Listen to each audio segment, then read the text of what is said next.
Damn you. Well, that wasn't very nice. Good evening. Welcome to another episode of A Contagious Smile Unstoppable. I'm here with my husband who just said, damn you, to me, which wasn't very nice because I asked him to bring us in because I'm busy watching some really cute puppies having some fun. So he made me do it anyway. Y'all, don't she sound like she's a 1-900 operator? Absolutely not. I couldn't do it kidding around. That's the way you sound. I You do not. sound so, Vixenated. I don't know, sexy, sultry, dirty. That's what everybody used to say when I would, You're did. dirty. No, I take at least a bath a day, if not a bath and a shower. But when I did dispatch for law enforcement, people always would like, I love hearing you in my ear. And I was like, ugh. Okay. Ugh. That's what they probably did. Ugh. Thank you. If I was in your ear while you were on calls, oh, wait, I was. Wouldn't that have, you would have been like, ugh. No, I probably would be like, ooh. Wait, do that again? You know, when they said, say it again, Mufasa. Ooh. You actually did the shake and everything. That's so funny. Well, happy, well, this will go out afterwards. So happy belated April Fools. Yeah, so far, my He ain't daughter got you and I yet. have not played any pranks on each other. I It's know you find that coming. shocking, but it has Yeah. not happened yet. And I think it's 8 o'clock here at night. 7:55 Eastern Standard Time. Technicality. What? Yep, technicality. Technicality. So, That's redneck. couple things. Number one, we have partnered with Creepy Coffee, and they're amazing. They are How many of like y'all heard of creepy coffee? Abby Dabby Doo had when we reached out and asked her. She was like, I know who they are. Like Creepy Coffee. And there's a thing called CreepyCon, which is huge, but it's going to be in Arizona this October. Pretty appropriate, being Halloween and all. And we're going to be there. What? Yes, I can't do the minion thing. What? I used to be able to do that. Anyway, look at your daughter. Look at your daughter on the screen. You can't, she can't hear you. It's not scratch and sniff. So we are going, and I don't know how this happened. I'm going to be a speaker at the event. What? I know why. Because I look like the Frankenstein. Negative age. Uh-huh. Negative. I'm yes, that makes sense. I'm the creep keeper. So that would be why they want me to come on and be on the stage. So, are you telling me that you're going to go in some sports bra, show off all your scars? Is that why? I could. No. Would you let me? No. Would you want me to? No. Why? Someone's not going to glorify my wife because she has battle wounds. It wouldn't be glorifying, but if everybody's going and, No. it's a scary event, I could be scary. I could be scary. Why? You're not scary. I You're a am. redhead.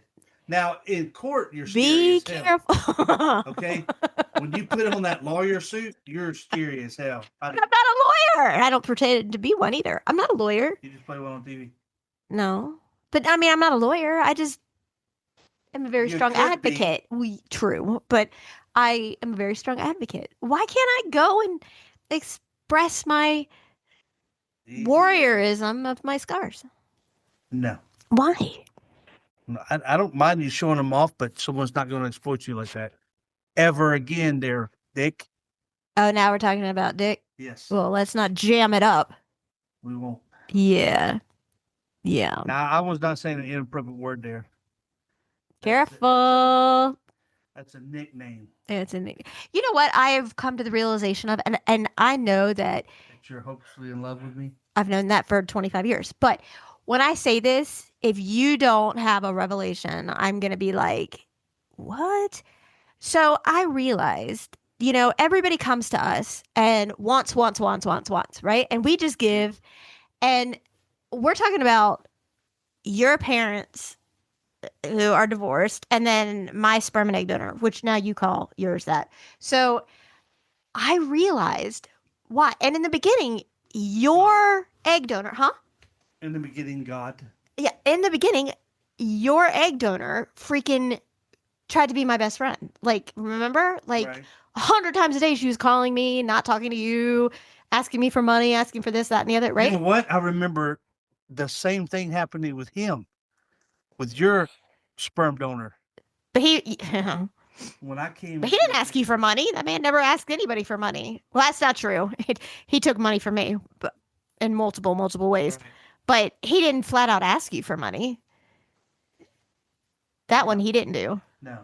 He did a lot of crappy things. Not that though. I mean, there's not many he didn't. But no, here's what I'm saying.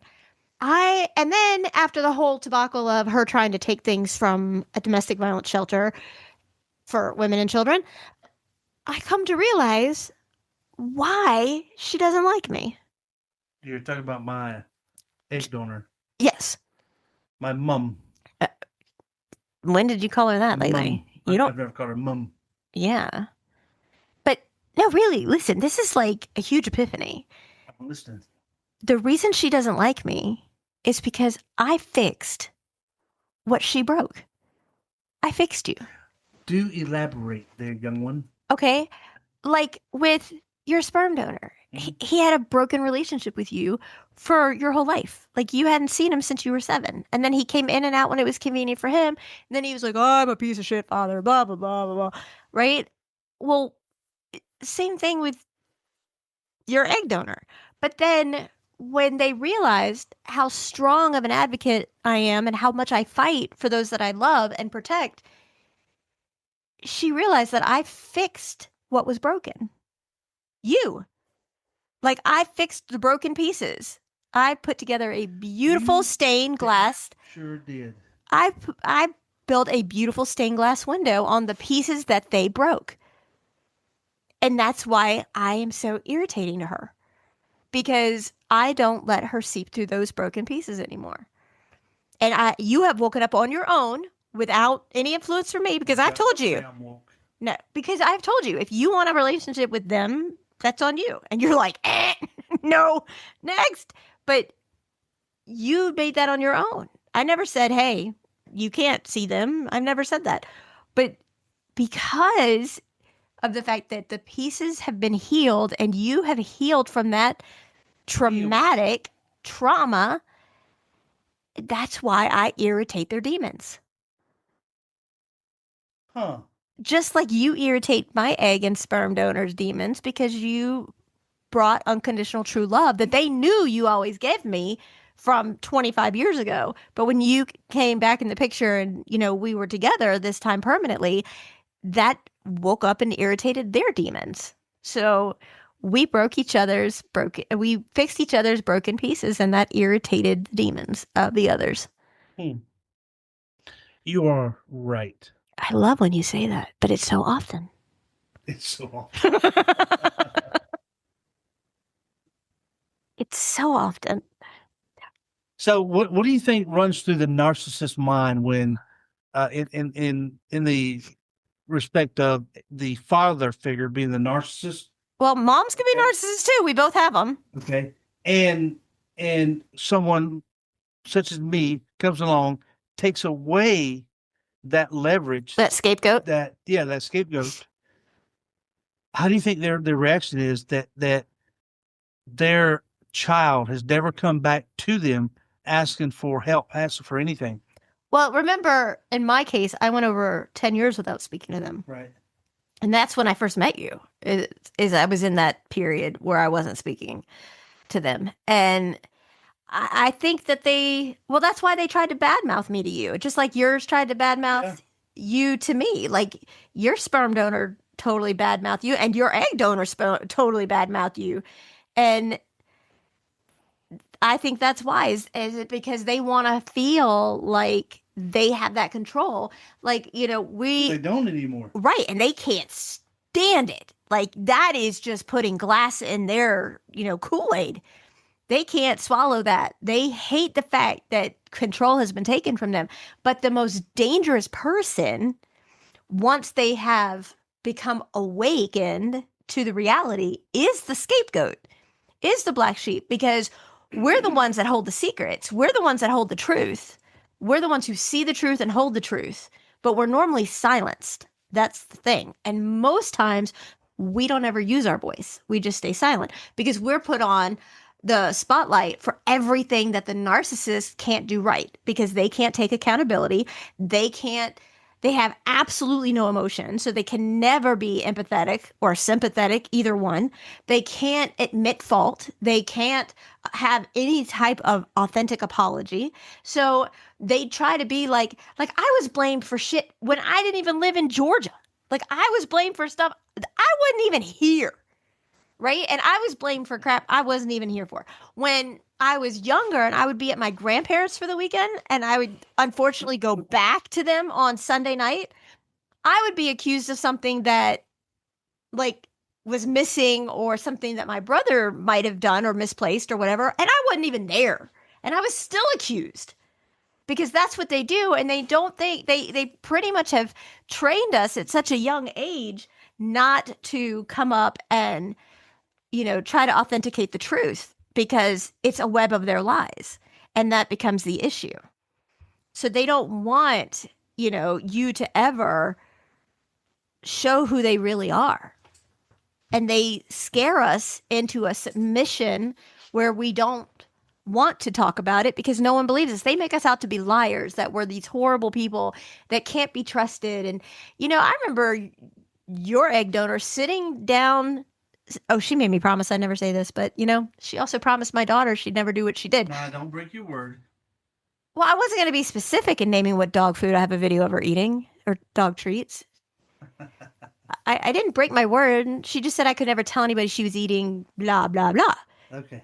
But she was eating dog treats and I have videos. However, we didn't feed it to her. She wanted to know what it tasted like. Anyway, so she was sitting there asking me one day, would I ever worry about you cheating on me again after everything that you had done to me? Like, does a leopard really change its spots? How do I know with 100% certainty that you would never stray again? That I can't, in the realm of my reality, imagine a parent asking somebody that when they know that they are unconditionally in love with their child.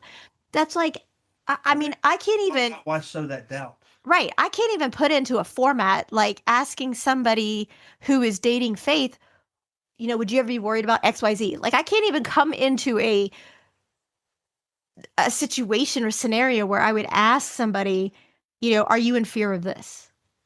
Right? I couldn't do it. I can't even come up with the scenario to present it right now. But who does that? Like, and she just kept putting that in my mind. Do you, like, oh, like she would say when you weren't home from work, maybe he's over with his mistress.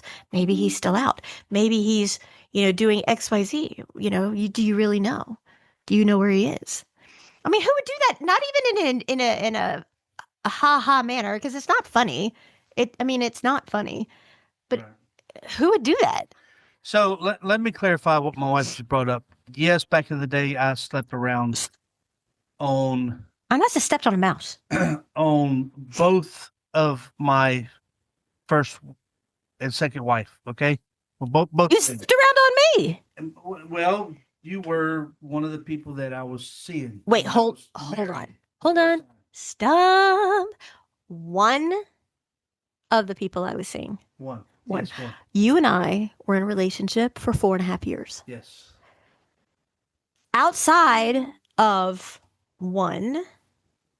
number one,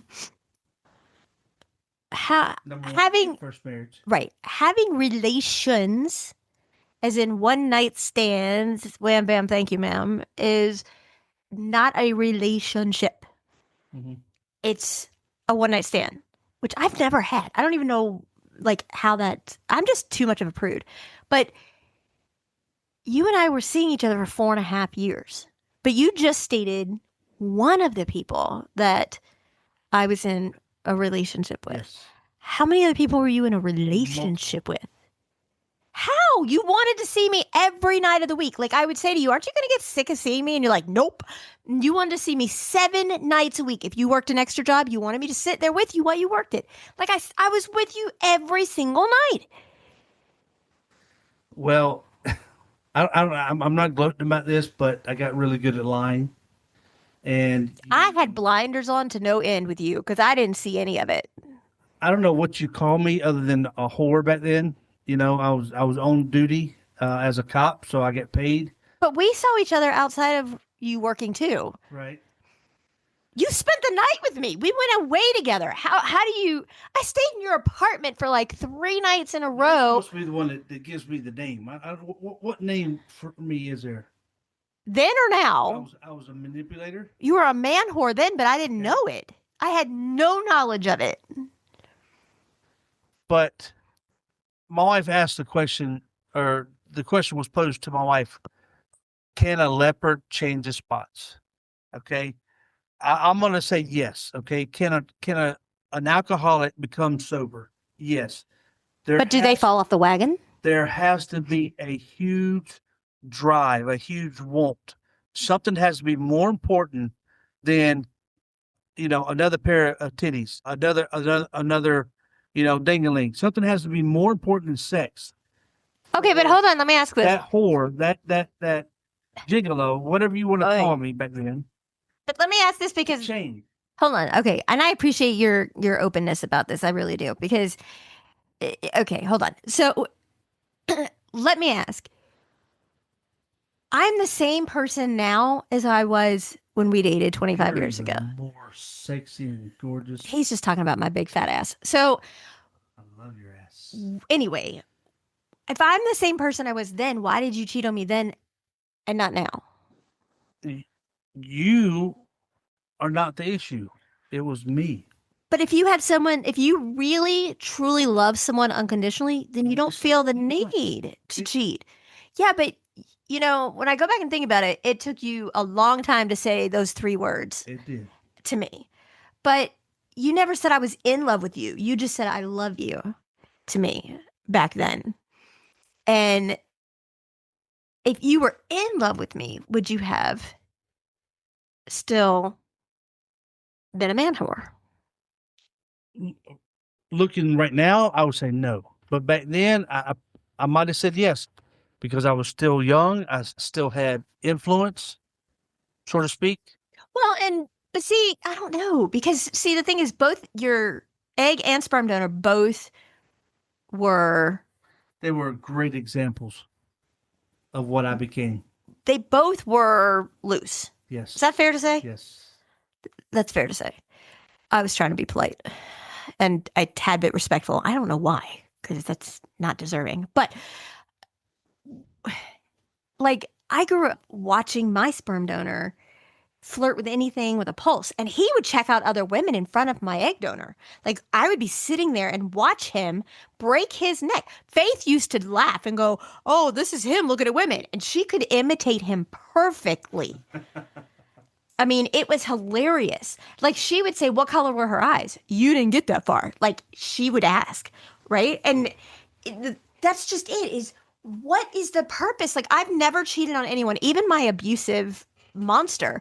I never cheated. And I guess it was because of how I felt about myself. Like, I just didn't think that that was a respectful thing to anybody involved.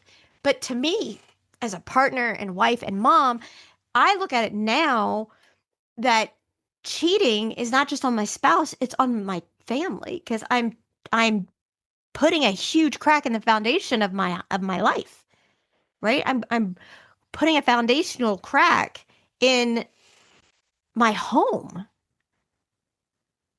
And that's what's so just ironic. It's like I just couldn't. No, I just couldn't. So, how many was the most you had at one time? Like not like in not relations, relationships. Okay, wait. Before you answer that, define the term relationship so I know. Back then, sexual nature. But no, you were having one night stands with people you didn't even know their name. That doesn't count. That's a relation. That's not relationships. So seeing someone on an ongoing basis will identify as a relationship. So how many at a time were you seeing while you were with me?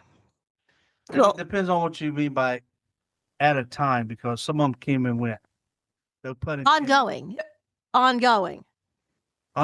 I don't know. They were between 3, 5, 7, maybe. What? 3, 5 to 7. Somewhere in that neck of the woods. Constantly? For many years, yes. Was I ever just me? I don't recall. Don't plead the fifth in my freaking courtroom. Are you kidding? Like, was it ever just me? And I guess number one, because I didn't know about her. The day I found out about number one, I exited our relationship and it cost me our child because I miscarried. Y'all can think of me as a turd. I was an asshole cop, and I got around sowing my seed, and I'm not proud of it. But out of all things, I did meet my wife right here, who's sitting beside me. She is the love of my life, my soulmate, and I will never cheat on her again. And in our 5 years of marriage, I have never cheated on her. Is that hard for you? Have you ever been tempted? No. Was there almost a hesitational blip I there? was going to play on that word hard, but no.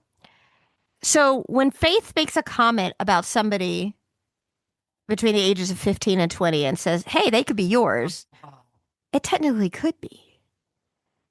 Hold on. Oh, shit. And so I apologize in advance, and this may be a little, notice. We're about to change this conversation. No, we're not. Hold on. There's only been 2 people in my life I've had unprotected sex with. And one of them was only consensual twice, and the rest was assault. However, you were the other one. And while you were gallivanting up every United Nations flagpole, you never wrapped the banana? No. Are you freaking kidding me right now? No.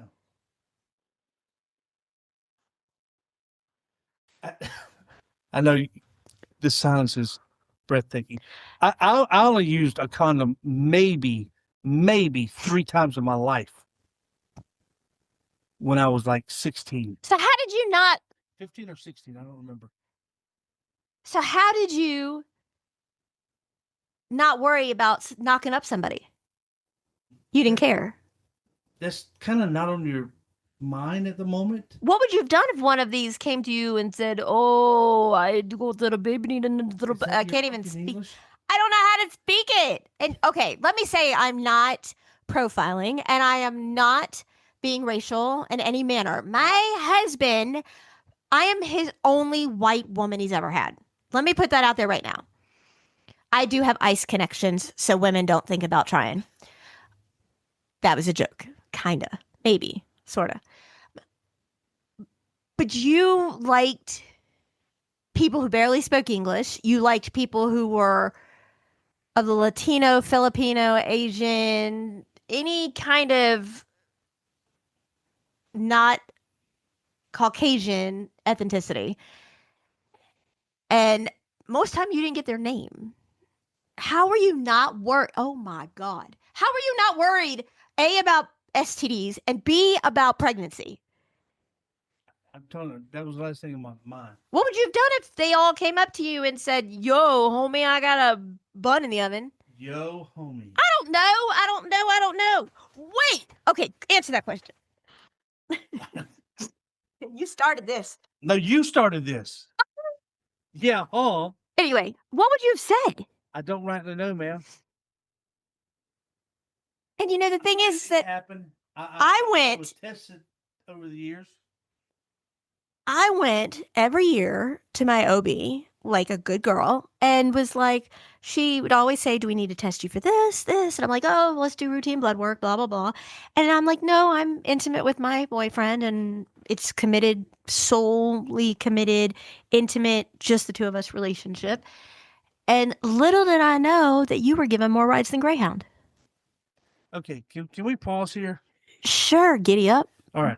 So the whole A Contagious Smile podcast listeners globally are laughing their ass off right now. Millions and millions, right? And there better not be millions saying I did them too. Why don't you help me out just a little bit? I have. You're still here. They need to know that I'm not a scumbag right now. Okay, hold on. No. And I think everybody knows that because I talk so openly about you. Like, and here's the thing. And my husband will authenticate it. I could get Faith in here. She'll authenticate it. After he broke my heart, I couldn't hate him. I couldn't. Even after we lost our daughter, I couldn't hate you. And you went to court with me. You stood by me. You were my call for help. And you even said to me, and I remember it verbatim when you told me, I know I needed you in my life and I shouldn't have done it the way that I did. And I lied to you to have you in my life in the right capacity. And That was true. after that, anyone who attempted to try and see me, I compared them to you all the time. Like my best friend Kim, who passed away, she would try to set me up on blind dates. And she would laugh. She would actually warn people because I was really bad. I would get there first, hide my car around the corner, and make sure that I was sitting on the other side from where the bathroom was so that I could like 10-8 and jump out or leave quickly if I didn't like the person. And I didn't like him anyway, but I was appeasing her. And then she would tell people that she would try to set me up with, don't let her go to the bathroom. Then she got to the point where she was like, take her keys from her if she actually has to go to the bathroom. So I had an extra set of spare keys in my bag that I had gotten at Home Depot or whatever. And I don't even know why I had them. And one time at band camp, she put me on a blind date. And no, it was not a blind date. It was somebody I had met through her at work. And she just asked me to go have dinner.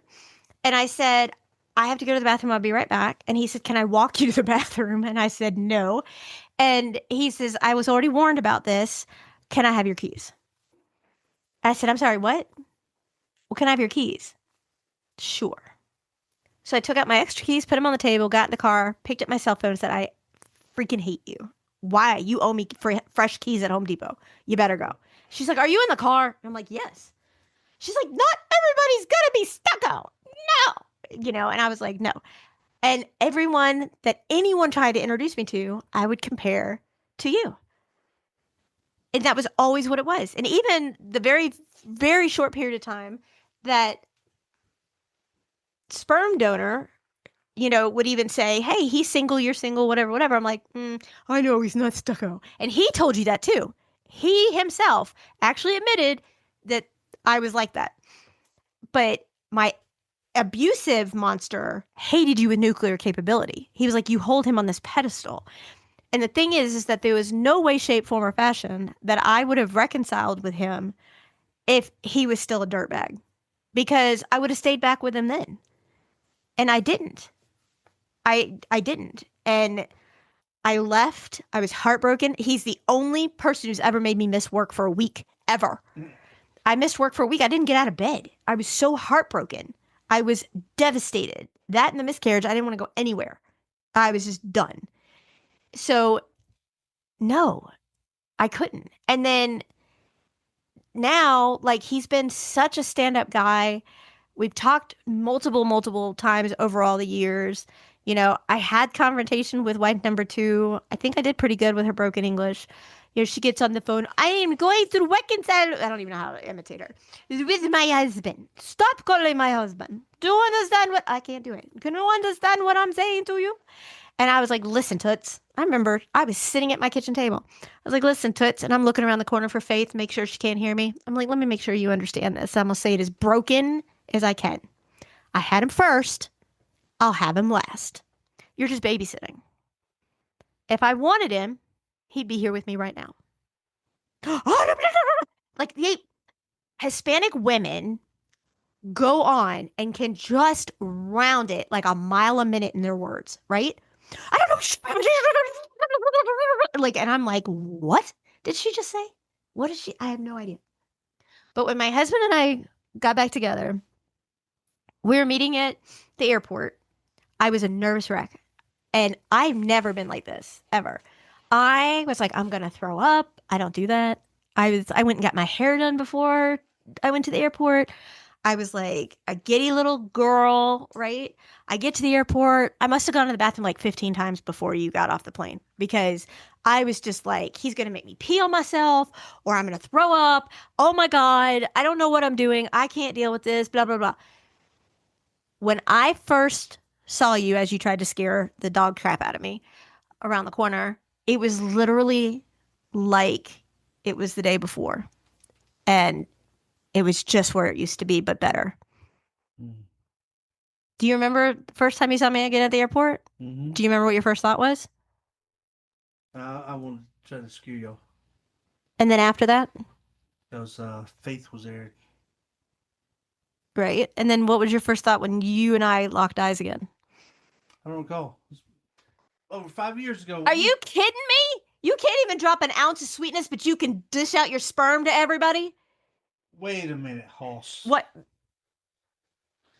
Let's recap. Okay. How many 2 pugs and a push did you give? No, that's not what we're recapping. Okay, go ahead. I can't wait. Go back to my soulmate has been there for me. He's my steadfastest. I've never said anything different. I said back then you were my soulmate. Next. What did I do before we got married? I said, we're going to have a talk. Do you recall? Yes, and unfortunately I have a great memory and I'm a horrible liar, or I would just be like, I don't remember. How do you feel? How does this feel now? We both said things to each other that we petrified one another to know. Like, I have a few things that I will never let the public know that are very humiliating and very like, and when I told you, I was like, he's going to just go, he's not going to stay, yada, yada, yada. I was beyond afraid. And you were like, that's it? And I'm like, what do you mean that's it? And like, when you told me the same things, I was the same way. That's it. And you were like, it's not fair if I come up there and I'm not open with you. I think there's so much about me you don't know. And I was like, okay. And I already knew most of it. I had already known most of it. So yeah, that's something I did. I confessed everything that I could remember. He tried to give me a heart attack, but it didn't work. He knew most of it. I already knew most of it. She did. I even protected you. But for me to come clean to my soon to be wife, you need to be clean a whole lot of other ways. Huge relief, because till this very day, y'all, if I had a black book, it would be in her hands right now. A black book? You need the freaking white pages. Wait, that wouldn't work for you because you didn't like them white. My cell phone, I can give her my cell phone for an entire month. Okay? She knows every password, every website, everything. But what's really funny about this, and not in a haha way, is that so many women would be like, I'd be checking his phone and his whereabouts and all the time. He does. He says, here, my phone's going off. Can you answer it? No. My text message going off. Can you get it? No. You can check it. I don't want to, And the thing is that I went through a period of healing, in fairness, after my heart was shattered into a billion pieces by you, thanks, where... You're not welcome. Where trust was such a hard thing for me. It really was, because the moon set for you. I gave up an opportunity to work on the opposite coast and a extremely high executive position. I gave it up because I was dating you. I didn't want to lose you, and everything else that in between. And I even did my flying schedule back and forth when I would go out to the West Coast based on your work. So I would get on the red line and come see you. Like, I did everything for this man because I knew in my heart he was my one. Like, I knew within 30 seconds of seeing him, all I saw was his eyes. And I was like, oh, I'm done. Like, it was whatever. It was a moment. It was one of those like, oh. Anyway, so I knew, but it was just I didn't want, and from the moment we got back together, I never wanted to check your phone. Even when your egg donor was like, how do you know where he is? Maybe he's not. Maybe he's with somebody else. How do you know? Can you really trust him? And I'm like, wow, how do you say that? I never did, because I have this mentality that I lost enough time with you. I lost so much time with you. And I don't want any of those moments taken up with negative insecurity or negative moments. I don't want any of that taken by insecurities. I don't want to be like, oh, that was my foot on my shoe. Sorry. I just don't want to take those moments where it's like, I got to go check the phone because I don't know what he's doing. Or, and then the paranoia, and then well, where is he? Or, oh, is that really an emergency he's going out on? Or, anything like that, and track him, or, whatever. I don't think you have that strong foundation when you have that trust issue. Like, and I've just had so much negativity in my life. I've been so unbelievably blessed with my grandparents and with faith. And I just don't want, I've had enough crap where I don't want to even worry about unnecessary shit anymore. You know, when you have literally been at death's door and you open it up and you're like, I am seconds from going on to that other side and you're kept here for a reason, those little things don't really matter. And, you know, as a side note, Faith has already warned him what she would do if he ever cheated again. She ain't playing. Yeah. So, I mean, how do you subconsciously deal with being a cheat? Like, how? Is that why you called every single person hun, so you didn't mess up their names? It's a Southern term of endearment. Thank you very much. It's not. Yes, it is. No, it's not. Well, it is in my book. Is that how you did it? Don't you even? Is that how you did it so that you never called the person by the wrong name? No, it's no different than saying, "Oh, thanks, there, sweetie." You don't mean it as a form of, flattery or you're. That's like saying I love you, but not meaning it. No, you're just saying, you're just being nice. You're being jovial. Like drop them. That's jovial. No, that's your cop talk coming out. Drop them and spread them. Oh, I see how this goes with you. That's not my nightstick. Easy, Greasy. Keep it PG. That was PG. Really? But in the end, y'all. Really? You're going to go there? Yes, in the end. In the end, right. You did it too with the nightstick. Right. Now it's like the whole Clue, Mrs. Peacock and the nightstick in the end. Okay? In the library. We're not talking about the Hershey Highway. That's disgusting. Okay. That's to each their own, just not mine. My wife has her soulmate. I won. The love of her life. I do. I have exactly what I needed and wanted, but I didn't realize it back then. So then let me put you on the hot seat for a minute. Because we are living happily ever after. So let me ask you this for a moment. So when we dated back in the day, you were a little promiscuous. That doesn't fit with the word little in you in the sentence. Demanding. Whoa, demanding. You said there's some prerequisites for our relationship. And I thought you were kidding. He says to me, you can never cut your hair. So I was a narcissist. Hey, that's control. Right?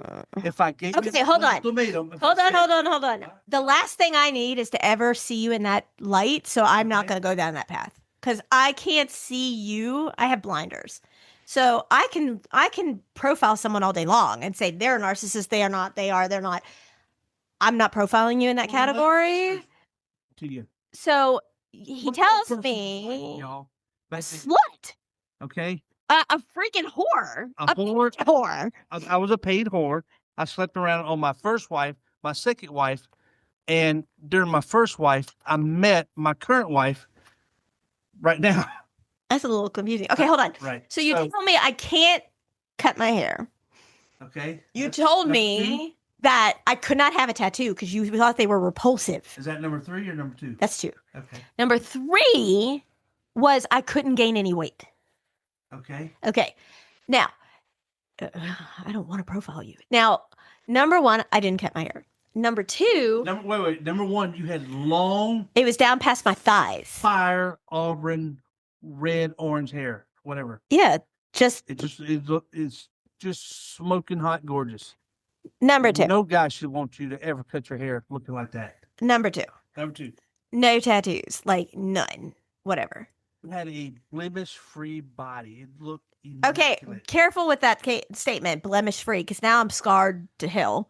So blemish. And I love you even more. 3, let me tell you how obsessed I was. And women don't ever do this again. And the reason I'm saying this to him, and he's going to hear this like epiphany of a light switch in a second. He's going to say, wow, she really just did let me see and show how much I truly love her. So third was he said, you can't gain any weight. So let me tell you how dumb and naive I was. I would only stay in the hotels when I traveled that had a gym so that I could work out. I was working out once, if not twice a day. He would call me up when I was in town, working in town, and say, "Hey, let me get through roll call, come see me, blah, blah, blah." And I would. But I worked out first. And you were working out, you were just doing cardio, and it was all hump and dump. So Wiggle. no. So then everywhere I went, I took the stairs. Didn't matter where. I was always taking the stairs. I was always working out. I was obsessed. Like some people are obsessed with shoes. Some people are obsessed with whatever. I was obsessed with working out. Like, because I wanted this rock hard body that which you had was off the chart. And my husband, now boyfriend then, actually walked up to people and said, "For $5, I will let you grab her buns of steel."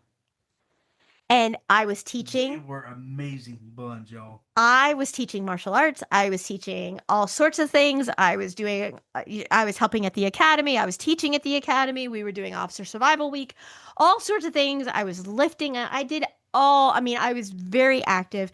And he actually would try to have people come up. Now, one thing anyone knew me would automatically say was, "Just shake her hand." You used to say that to everybody. Just walk up and shake her hand, no matter what. Right. And I admit I have a very masculine handshake, right? With the one hand I have left. So I get that.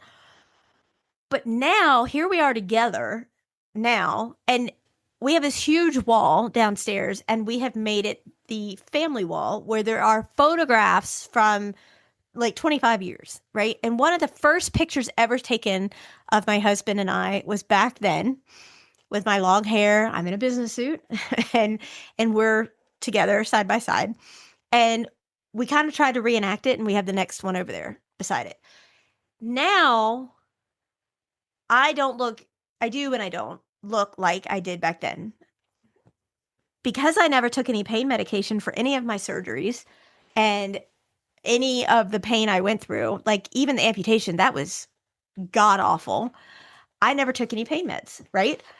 Correct. So I ate my pain, and boy did I. I ate and ate and ate and ate and oh yeah, I ate.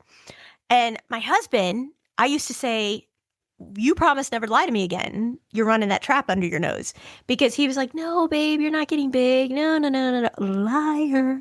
Because I was like, "I don't want pictures taken. We're not taking pictures of me. Do not put a camera near me. You need a wide angle lens. Da, da, da." And I seen pictures at my heaviest, and I was like, holy cow. Like, holy cow. Literally, I was like a cow. Like, no kidding. So I am happy to say that my first 35 pounds or whatever that I've lost, I did it naturally on my own. Are you clapping for me? No. So I did about 35 pounds, 30, 35 on my own. Congratulations. Good. Now I openly admit I'm on GLP-1, and we're starting that process. And so total right now, I've lost 40 pounds. And I'm still with her, y'all. And here's the thing is, anyone who knew me back then would never in a million years think I'd get heavy. Nobody, because I was obsessed with being in the gym. But when you have a surgery, let's say when I had my shoulder replacement, they're like, "Oh, you can't do anything for a minimum of 6 months." Right? And this was a long time ago. It was much, different than now. You can have heart surgery and be home by lunch. So they said, "No, you can't do that." I was having surgery like every couple of weeks, and I couldn't come out of post-op fast enough before pre-op, so I could get back into the gym and work out like I used to. And taking care of Faith was my number one priority as well. So, and then in the last 5 years, I've had surgeries constantly. I've not been able to, to do what I want to do. And lately I have been much better and much more regimented about it.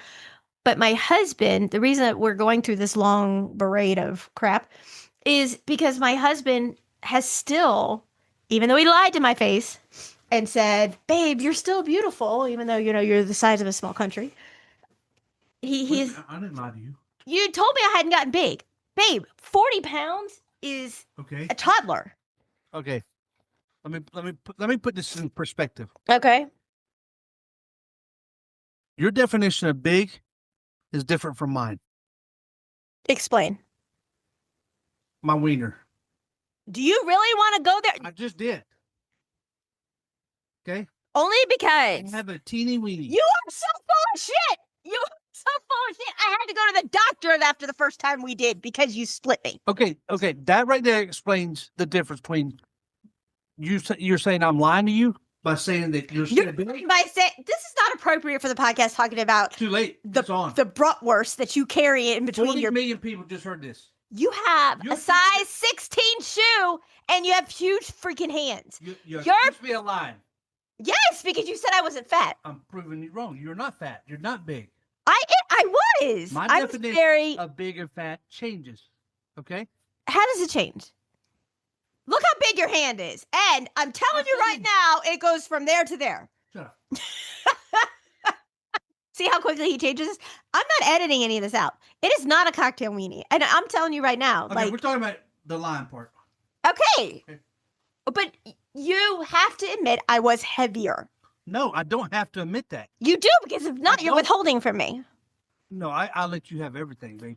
That's not true. It is true. So how do you put in your brain that I'm 40 pounds smaller than I was? Like how in your head? No, you won't tell me a number. The number is irrelevant. Okay, Mr. I'm 18 inches long. Don't tell me that you turn around.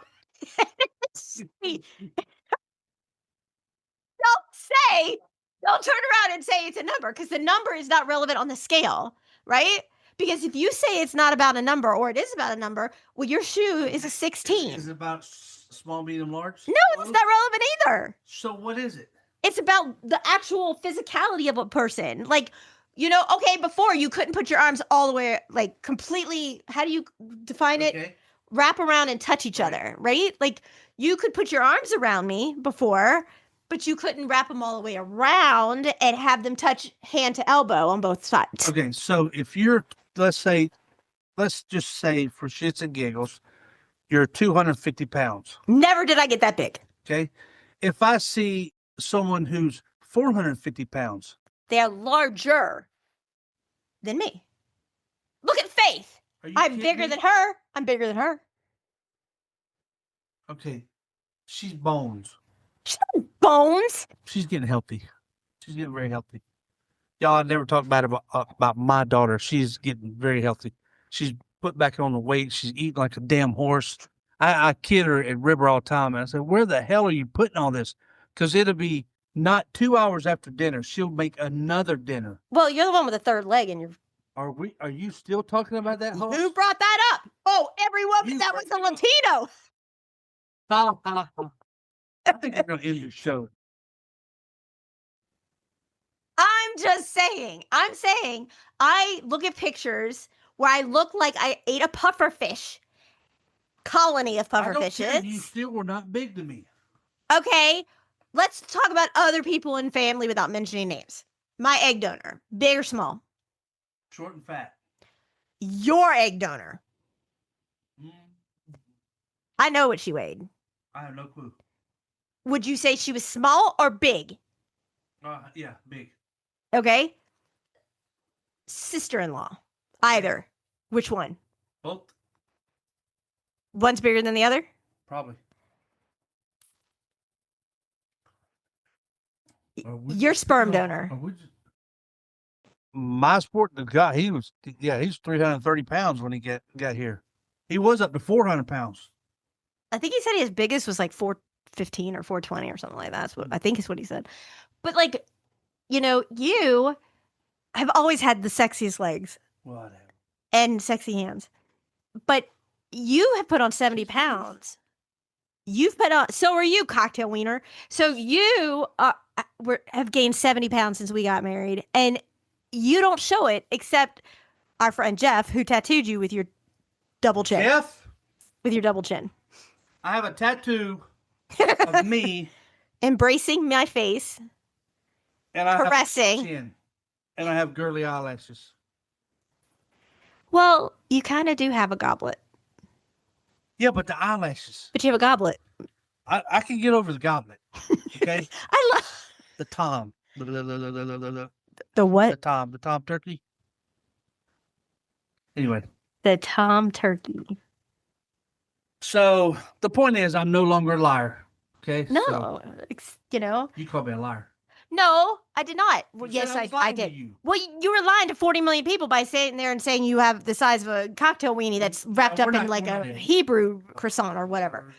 But I'm just saying that, like, now you said I was blemish free, and now there's hardly any of me that's not covered in scars from either surgery or idiot. Like, between the two, I'm a roadmap. Like, that's basically what it is. I mean, my sperm donor said to you, take a Sharpie, go connect the dots, you'll be busy for days. I mean, that's screwed up.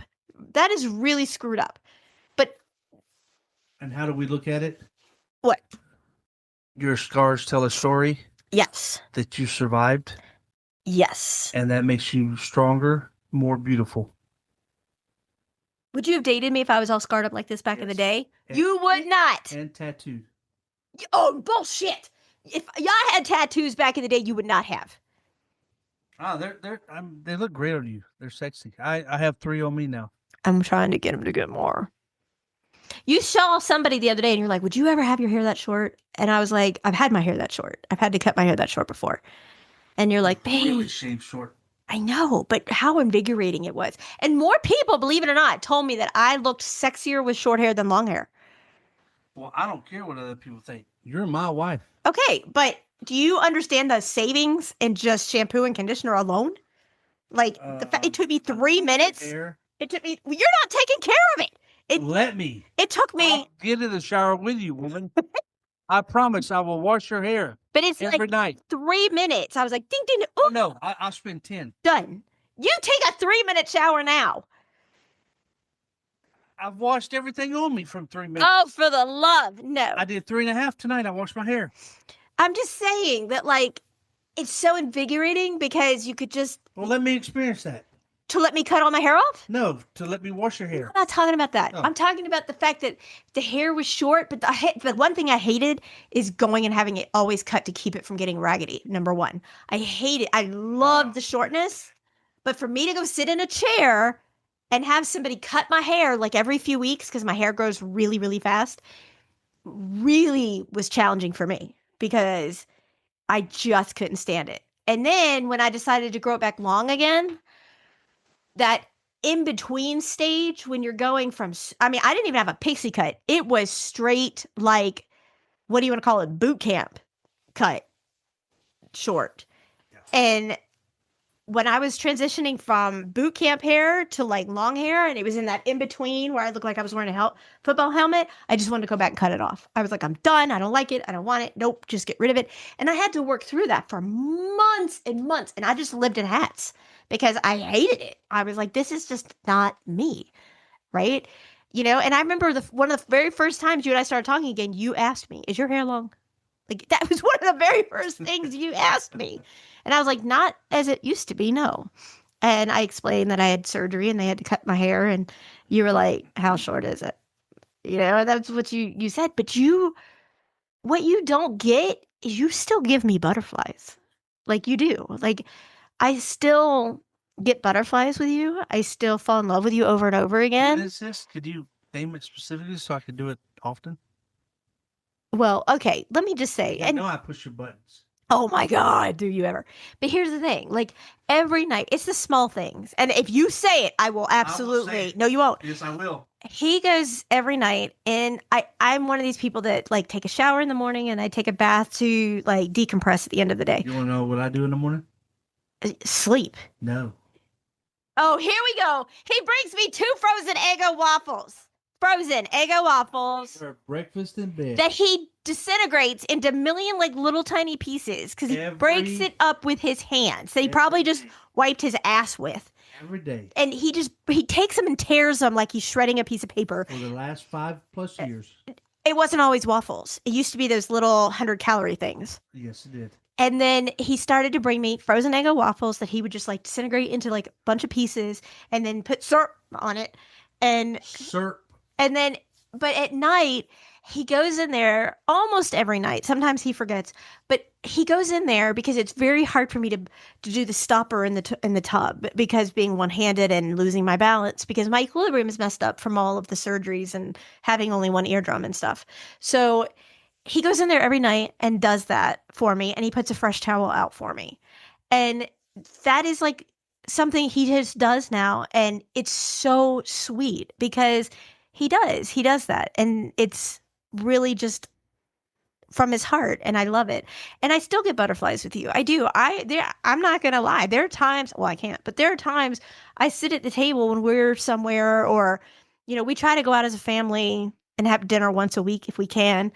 And I sit there and I'm like, I just fell in love with him all over again for something so simple. And it's true. And I mean, have you ever had those moments, don't lie, where you've just fallen in love with me all over again? I'm sure I have. But you can't name one. I can't. I remember, well, one time specifically Okay. where you said it to me. What? I came out of the hallway and I said, "You see that picture right there? I want to reenact that picture of your grandparents sleeping on each other, like That's not exactly how it was. they're sitting in a bench.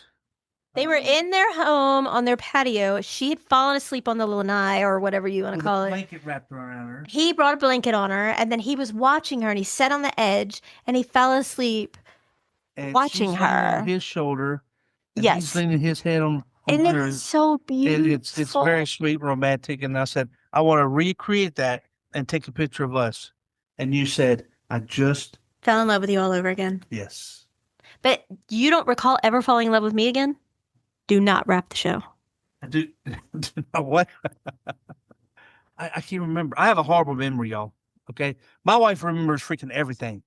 Okay. My daughter hears everything. She probably hears this conversation right now, and she's 4 rooms away. But I can't remember shit. So how do you know you're still in love with me? I'm very much in love with you. How do you know that? You have my heart right there. Look between the islands. It's right. The islands? You have islands. Not anymore. They're kind of like. You have my heart, woman. Oh, how many people just said, "Oh," and then someone going, "Ugh." He's adorable. He's an adorable reformed See? slut. He's a reformed whore. But he's so sweet. I'm doing a lot more in person and video interviews and things of that nature, a lot more. And I had someone, I'm going to not say who, I had an interview and the person was not very nice. I was interviewed by a man, that's all I'm going to say. And comments were made that were very distasteful. I'll say that. About, oh, you've definitely been around the world. And because I'm older, because of what I've been through, comments were made about the abuse, just things like that. And very out of character for me. I texted my husband on the down low and was like, I hate this. This is horrible. I don't like how this guy's making me feel. Like 2 minutes later, he is flying up the stairs, coming in the room. Hi, what's happening? And I was like, oh, there's my husband. And we are live. I didn't even get to put in there, we're live. Like, I didn't even get to add that part in before he had gotten up there to me. And so I was like, hey, you want to ask any questions? There he is, and I could tell. I mean, you were just like there, and that's what I'm talking about is you need to have your other half. You need to have you have to have someone that you laugh with every single day. And we laugh all the time. It's not just on the show. We laugh all the time. Until we fart. Yes, especially you and Faith, because you two can. And I blame the dog. He does. He does. He's like, Rusty. Rusty didn't even do it.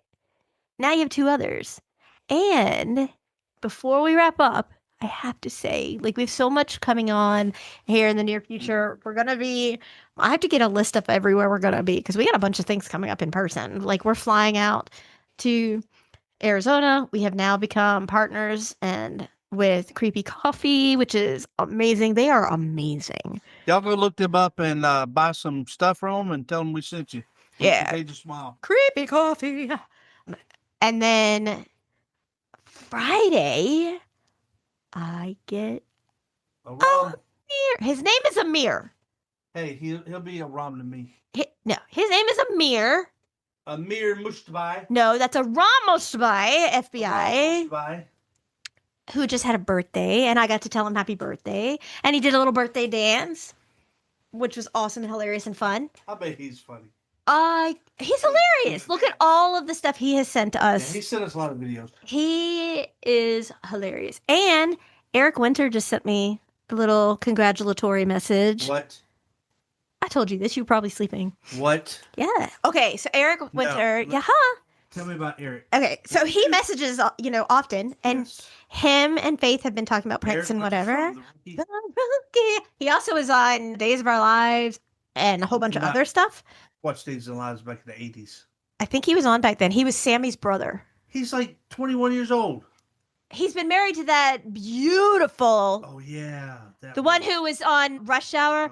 I mean, she's not my wife, so I'm not going to say anything about her. You remember in Rush Hour, she was the one who was sitting there with Chris Tucker, and he comes up and he was like, "This is my yacht," and she goes, "Oh, are you Le Capitan?" And she's breathtaking. She's gorgeous. His kids are gorgeous. Anyway, so she's gorgeous, but they've been married a long time. They have 4 kids, I think. But yeah, no, he's in his 40s. He don't look that old. Well, he's got anyway. So he has been helping Faith with some ideas of pranks to do.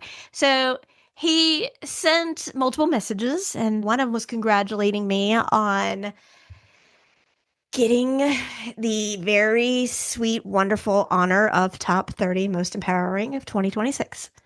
And he congratulated me for it and said that he loves reading about us because it's a story that's so impactful to him.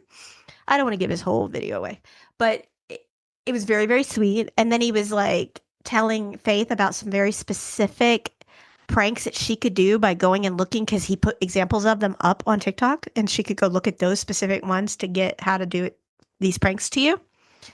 And then, he did some other stuff. I don't want to give the video away. Anyway, so he sent the message, and it was really awesome. And I'm going to put that out here soon because that was awesome. But yeah, no, we're talking about Amir. Amir is coming on to co-host, and it's Christmas in April. Because he is such a caring, wonderful human being that I cannot say enough amazing, wonderful things about him. I think he is salt of the earth. I think he's like a phenomenal human. I do. And I'm not saying that just because he's coming on, and not just because he was on one of my favorite TV shows ever in production.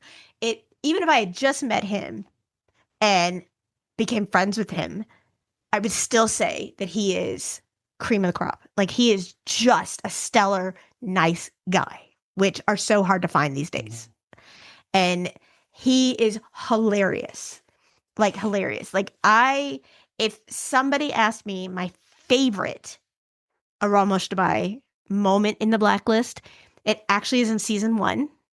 And I think it was the 3rd episode, where he was only coming on at that point as a guest. And they told him just to wing it. And he was sitting next to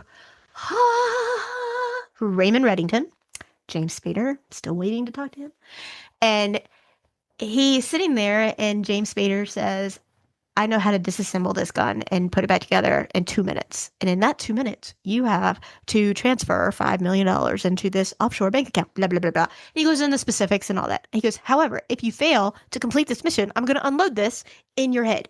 But only the first one will hurt because you'll already be dead and the rest will just be, And Amir, looks and goes, "Oh, that's not very nice."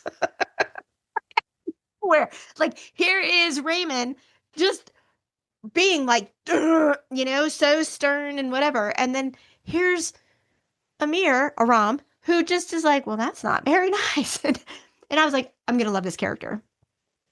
And he's the same on there as he is off. Like, he's just I'm so excited that we can tell. I know, because I have wanted to have him come on for years.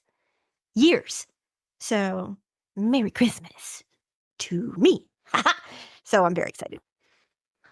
Yeah, we were excited when he did several cameos to our daughter. She was going through a rough time, and Why do you call them cameos? well, short videos, whatever. I guess that makes sense. Yeah, no, he did when she was in the And it was hospital. very specific to our daughter. Oh yeah, like ain't no thing but a chicken wing. Oh yeah, like I love the very very first one. The first one he ever sent was like 7 minutes, and he was like, "Mr. Raymond," he's like, he's so serious. He was. I'm gonna put it back out so everybody can see. Mr. Raymond, no, what? How did he word it? Mr. Reddington asked me to find these two blacklisters. Two. That's a little uncommon. Two. And he starts like, tick, tick, tick, tick, tick, as you call it, handpicking, and then he's like, but they don't look like blacklisters. Wait, this one's won an Emmy? What? Wait, oh no, they just released a Contagion. What? And then he keeps looking, he's phenomenal. And he's like, they released a Contagion. Contagious smile. And he was like, oh, and then he just says, and I found you. And it was like, oh, like I bet I watched that 100 times because he's so just hilarious and real and authentic and just, a nice person. And so after other surgeries, he wrote her and checked on her. And then he wrote her one from his car. And he's like, nope, I'm not driving. And then he showed us his dog in another.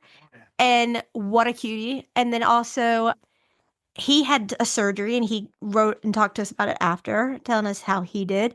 And then it was just a humble, really nice. And I don't want him to think I'm obsessed because I'm not, but like, I just think he's a great person. And that is so hard to find these days. So I'm very excited that he is coming on. And that will be produced, what, Saturday or the following Monday? I don't know. Like, I think I'm going to be so meticulous with that. I don't know. You'll have to at least wait a whole week. I might hold it. I might hold it. Put it in reserve? Maybe. I don't know. We've already talked about them. You got to get them out there. Plus, it'll be promotion for his Broadway. He's just always in something. Like, he's doing a lot of directing right now. Good. Yeah. So if I ever had the opportunity to go see anything he did, I would jump all over it. Because, he's just great. Everybody who's ever worked with him say he's phenomenal. So, yeah. And then we had the Real Housewives that want to come back. Marge? I had Marge Sr. She was hilarious. Like, she was hilarious. And she actually read my book, Who Kicked First. And this is a firecracker. She's an older, well-sophisticated woman. I don't know how old Marge Sr. is. I want to say I know she's in her 70s, if not. Yeah, I want to say she's gorgeous.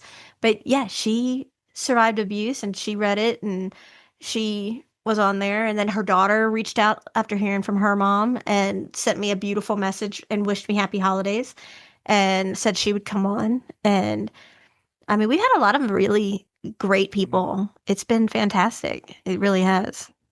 So, for those of y'all who did not know, like I don't say it all the time, my wife is a published author of at least 54 books. 58 books now? Okay. And some of them. I are collaborating and doing one called Echoes in Your Skull. Why don't you give an overview of what that is? Some of the books are on Amazon. Y'all go pick them up. Look under Victoria Cure. And then the Echoes in Your Skull is so out of my element. And I showed the cover I created to my husband, and it was pretty wicked. It was not my norm. No. And it's about the truths, but it's done in poem style. And it's supposed to... To me, it's a very dark and morbid side, but it's the perspective and reality, that my wife saw went through. Well, Faith is writing in it too. And, other people probably look at it that way too. But no, Faith is writing in it. Yeah. But your wife, what? You just have such a beautiful way with words. Well, it's the fact that, like, I hate hearing, and I don't use hate loosely. I hate hearing from people who have overcome this, that when I try to talk about it, like when I tried to talk about it with my egg donors, I don't want to hear it. I'm not going to read your book. I don't care. I'm not even going to look at it. You chose to stay, blah, blah, blah, blah.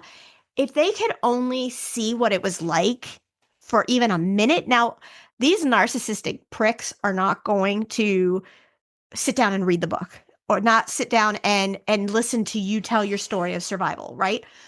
They're not going to. Anybody who you've survived is not going to sit here and hear about their demons. But I want someone to be able to take a page of this book, rip it out, and just say, read this. It takes 60 seconds. Just read it, right? And it's in the process of being written as a person watching it as it actually physically transpires. Like moment by moment, gruesome incident by event, detail by detail. So that somebody who, if you breathe, your heart has to beat, right? Yeah. So you have to have a beating heart, whether it's cold and black and stone or whatever, there has to be a little blood flow in there at some point.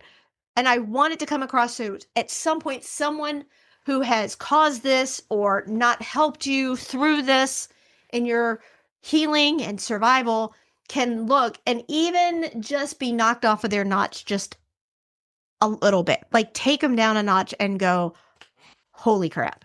Is this what I do to people? Is this really what I'm doing on the other side? That's what I'm hoping that this book offers. And the cover is really scary. So she just started this book, what, yesterday? Here we go. By tomorrow. Tomorrow. No. No. Oh, that's awesome. But she does produce things very, very quickly. So y'all be on the lookout for that. Go to our website, contagioussmile.com. Hop on over to victoriacure.com. There's also our academy, contagiousmile.mn. marynancy.co. Why do so many people have a hard time pronouncing cure? I'm like, it's like puree with a C. Like, I bet it gets mispronounced at least 2 or 3 times a day when I'm interviewing. I don't. Cure, like core. I get core a lot. I would say Caro. That's because you're a redneck. Yes, Caro. If it was a Latino last name, you could say it. And that's all for tonight, y'all. Good night. And we'll see y'all again or hear from you.